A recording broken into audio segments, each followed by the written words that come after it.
ngeblank. Gimana sih? Gue training lo biar nggak ngeblank. Oke? Salah satu trainingnya adalah, nih biar lo mau kayak gue, itu ada terapinya di video gue. Bilal kasih gue, let's say, 3 kata. Ini biar nggak disetting ya. Iya. Kita nggak setting nih ya. Setting. Lo kasih gue 3 kata, gue hajar storytelling 1 menit. Itu trainingnya kayak gitu. Kasih gue 3 kata yang nggak nyambung. Apa aja misalnya? Harus nggak nyambung? Bebas apa aja lah. Misalnya meja ke apa. Oke. 2025. 2025. Lari pagi. Lari pagi. Public speaking. Public speaking. Oke. Alright. Storytelling ya. Waktunya gue akan cerita ya, jangan definisi. Oke. It's to kick your brain. Yes. Ya, jadi gue akan coba dengan cerita. Oke. 2025 apa tadi? Lari pagi. Lari pagi. Public speaking. Public speaking. Oke, 3, 2, 1. Ada satu kata yang gue capek banget. Gue dengerin dari dulu. Yaitu resolusi. Setiap bulan Desember itu gue lihat.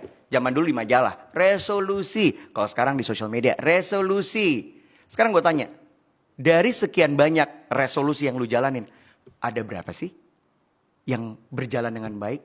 Coba cross check. Pernah nggak lo meng-cross check diri lu sendiri? Dari resolusi gue dari Januari terjadi apa tidak? Nggak ada. Orang mah banyak orang sekedar nulis doang. Dan dari survei yang gue lihat ya. Ini padahal udah masuk ke tahun 2025.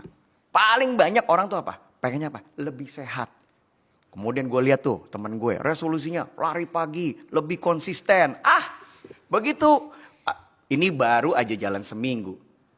Tanggal 1, tanggal 2, tanggal 3. Belum lari tuh orang sampai sekarang. Terus apa lagi? Naikin skill. Tingkatin skill. Skill apa? Macam-macam sekarang. Apalagi yang namanya akses untuk belajar skill. Macam-macam. Lewat video. Lo bisa offline. Ya. Lo mungkin bisa ngeliatin skill dapat dari TikTok atau Instagram. Ya mudah-mudahan sih. Kalau yang gue pengen. Ya public speaking. Itu yang gue pengen. Orang bisa belajar public speaking khususnya lewat gue. Karena kenapa? It's doable, it's very easy, and it's very affordable. Itu. Ada semua nggak? Ada. Tepuk tangan. Yeah.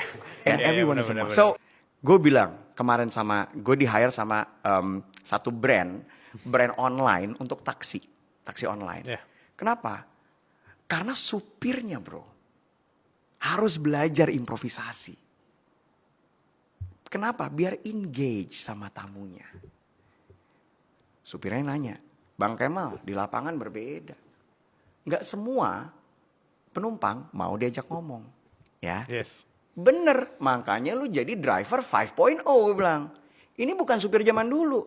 Ketika lo ngajak ngomong, kasih 1-2 pertanyaan, dia cuman, iya, enggak, stop it. Stop it. Zip your mouth, stop it. Tapi tetap sopan, terima kasih ya Pak. Jangan sampai yang ketinggalan. Nggak berarti dia, begitu dia diem, iya enggak langsung, oke Pak, terima kasih. Enggak, tetap sopan. Jadilah driver 5.0 yang punya sense. Kalau lu cuma mau jadi driver gas rem doang, jadilah driver zaman dulu. Dunia udah berubah bro sekarang. Ya. Kalau lu ngelihat penumpangnya mulai pakai earpiece atau headset, shut your mouth. Tapi tetap welcomingnya, greetingnya enak. Do your best, that's it. Itu bro. Menarik banget. Ini menarik ya. Jadi ini sorry ya untuk para operator taksi online ya. Jadi banyak taksi online yang belajar sama gue. Oke, mereka beli course gue. Mereka DM gue, makasih ya Mas Kemal. Gue tanya mereka, goals lo apa sih sebetulnya? Lo tau gak apa? Kerjaan offline.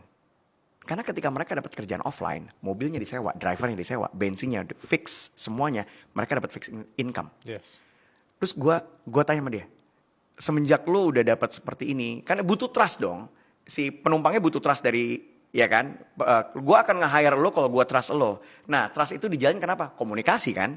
Nah ketika sudah trust dan lain-lain gue tanya, jadi lo udah jalan berapa lama? Alhamdulillah Bang Kemal, makasih banget. Gue dapet tambahan income 4,6 dari kerjaan offline. Setuju. Dan Setuju. ini yang dicari oleh driver online. Ini gak semua mau ya, Yeah. tapi banyak yang sudah nerapin. When you talk, dari wilayahnya gitu. Kayak gue menjadi semacam konsultan untuk beberapa bukan taksi online ya, rental mobil. Gue bilang gini, bro, gue bisnis trip bro. Sering gue bisnis trip ke Lampung, ke Makassar, Bali, Bandung, Jogja, ya. Gue sering bisnis trip. Mobil mah sama aja. Avanza mah sama aja bro. Mau itu Avanzanya di Lampung kek. Tapi yang bikin beda apa? Drivernya. Ketika Bilal ngeliat gue di Instagram, gue habis dari Jogja nih si Kemal, gue mau ke Jogja. Bro, kemarin yang Jogja, bawa dong rental mobilnya. Kalau supirnya enak, ini nih, gue kirim ke lo ya nomor teleponnya. Kalau supirnya nggak enak, berhenti tuh bro. Percaya nggak lo? Percaya. Nggak deh, jangan kurang bro. Bang, berhenti tuh bro. Iya. Karena mobil Avanza nggak bisa ngomong, Alphard nggak bisa ngomong. That's why dulu pernah kalau nggak tahu ya, Bilal udah umur berapa pada saat itu. Ini sebelum zamannya taksi online. Taksi tuh banyak bro. Tapi why do we go to Bluebird? Mobilnya sama-sama aja Soluna pada saat itu. Tapi why do we go to Bluebird? Karena kita udah trust sama Bluebird. Ya, banyak bro taksi. Ada Express, ada Presiden Taksi. Nggak tahu mungkin orang tuanya Bilal tahu ya. Tapi back then, why do people use Bluebird? Karena apa? Karena udah punya trust based on what? Communication. Mobilnya sama aja bro. Bluebird keluarin mobil apa baru? Semua juga bikin baru. Bluebird ganti, semua juga ganti. Tapi why people stick to Bluebird bro? Karena based on trust. And trust is made through communication. Ya, Itu. setuju.